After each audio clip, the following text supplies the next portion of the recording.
அப்படின்னு வே லட்சுமணன் ஐயா அவர்கள் அடிக்கடி சொல்லியிருப்பாரு.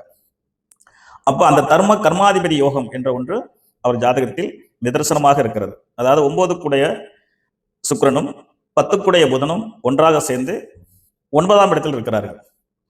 அது பாக்கியஸ்தானம் கூட சொல்லணும். அதே இடத்துல 2 பேரும் ஒன்றாக இருக்கிறார். அந்த சுக்கிரன் வந்து ஆட்சியாக இருக்கிறார். இது வந்து தர்ம கர்மாதிபதி யோகத்தினுடைய ஒரு விளைவு. அடுத்ததாக சகட யோகம் அப்படின்னு ஒரு விஷயம் இருக்கு யோகத்துல. சகட யோகம், இந்த சகட யோகம் அப்படிங்கிறது வந்து சக்கரை மாதிரி சுழற்சிக்கிட்டே கொண்டு வரும். சக்கரை மாதிரி ஓடிக்கிட்டே இருக்கும் அப்படின்னு சொல்லுவாங்க. அந்த சகட யோகத்தில் வந்து பங்கம் அப்படிங்கிற ஒண்ணு இருக்கு. குரு நின்ற வீட்டுக்குடையவன் அல்லது சந்திரன் நின்ற வீட்டுக்குடையவன் வந்து ஆட்சி உச்சம் பெற்றிருந்தால் சகட யோகம் பங்கமாகி ஒரு மிகப்பெரிய ராஜயோகத்தை தரும் என்பதை வந்து அனுபவத்தில் நான் பார்த்திருக்கிறேன். ஏன்னா நம்மகிட்ட பாமரர்ல இருந்து பணக்காரர்கள் வரை ஜாதகத்தை பார்த்திருக்கோம். சாதாரண வார்டு செயலாளர், வட்ட செயலாளர் இருந்து சேர்மன்ல இருந்து எம்எல்ஏ, எம்பி வரைக்கும் பார்த்தாச்சு. அப்ப இவர்கள் ஜாதகத்தெல்லாம் பார்க்கும்போது அந்த யோகங்கள் உள்ளே இருக்கும். அதுதான் சகட யோக பங்கம் என்ற ஒரு சிறப்பு யோகம். அது அடுத்தது, உலகத்திலே வாழ்க்கையில் வந்து வெற்றி பெறணும் அப்படின்னா எவ்வளவு யோகம் இருந்தாலும் பூர்வ புண்ணியஸ்தானம் என்ற ஒன்று ரொம்பவே நல்லா இருக்கணும். அதுதான் பூர்வ புண்ணியஸ்தானம் சொல்ற 5ஆம் இடம்.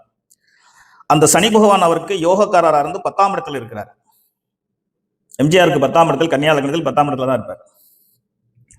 அப்போ சேவை செய்ய வேண்டும் என்றால் பூர்வ புண்ணியஸ்தானம் நல்லா இருக்கணும். அது மக்கள் சேவை செய்ய வேண்டும், அல்லது மக்களுக்காக வாழணும், அல்லது மக்கள் துறையை சார்ந்த. சினிமா துறைங்கிறது மக்கள் துறை தானே, மக்கள் ரசிக்கக்கூடிய ஒரு துறை தானே, விரும்பக்கூடிய ஒரு துறை. அந்த அடிப்படையில் சனி பகவான் என்ன செய்யறார் அப்படின்னா யோகாதிபதி ஆகி 10ஆம் இடத்துல இருக்கிறார். அவரு அம்சத்துல ஆட்சியாக இருக்கிறார்.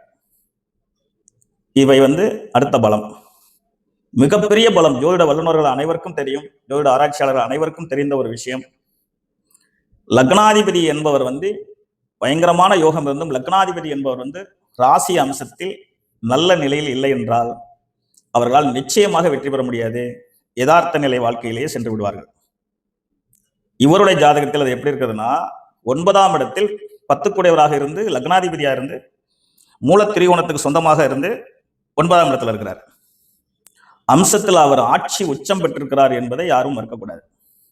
அம்சத்தில் அவர் ஆட்சி உச்சம் பெற்றிருக்கிறார். அப்ப 3ஆம் இடம் 8ஆம் இடத்துக்கு அதிபதியாகிய செவ்வாய் நீசபங்க ராஜயோகமாகி அம்சத்தில் ஆட்சியா இருக்கிறார். பூர்வ புண்ணியத்துக்கு சொந்தமான சனி பகவான் 10ஆம் இடத்தில் கேந்திரம் பெற்று அம்சத்துல ஆட்சியா இருக்கிறார். 1-10 லக்னாதிபதியும் ஜீவனாதிபதியும் ஆகிய புதன் அம்சத்தில் ஆட்சி உச்சம் பெற்றிருக்கிறார். அப்ப கிட்டத்தட்ட ஒரு மிகப்பெரிய பொறுப்பு, மிகப்பெரிய பதவி, மிகப்பெரிய உயர்ந்த ஒரு இடத்தை அவர் தொடுவதற்கான ஜாதகம் தான் என்பதில் வந்து சந்தேகத்திற்கு இடமே இல்லை. இவ்வளவு யோகங்கள் இருக்கிறது.